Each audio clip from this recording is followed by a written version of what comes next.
Kue kering dengan kemasan unik ini ramai dipesan saat Natal tiba. Permintaannya pun meningkat tajam, lantaran bisa digunakan sebagai parcel atau hadiah di hari raya. Ide kreatif ini datang dari seorang ibu rumah tangga di Makassar, Sulawesi Selatan. Berbekal dari hobi, perempuan bernama Rina ini pun berkreasi hingga mampu membuat parcel dengan berbagai motif. Permintaan kue yang dikemas dalam parcel pun datang dari berbagai kalangan.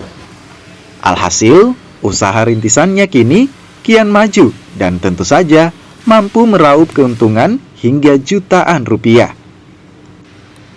Tak sampai di situ, sebuah toko juga dibuka, hasil dari kerja kerasnya selama ini.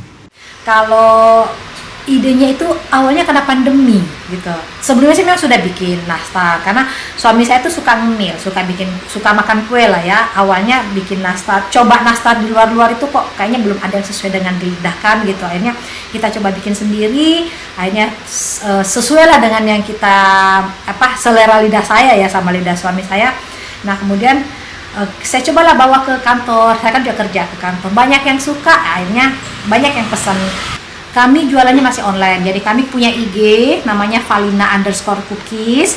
Jadi di situ juga alhamdulillah followersnya sudah lebih dari sekitar 8.000-an followers. Jadi kami memang fokus di penjualan secara online. Selain itu juga kita ada di WA. Penjualan kue yang dikemas dalam parcel milik Ibu Rina dilakukan di media sosial. Ide didapat kala pandemi COVID-19 beberapa tahun lalu, kala dirinya tak bisa bekerja terkendala pandemi. Tim Liputan.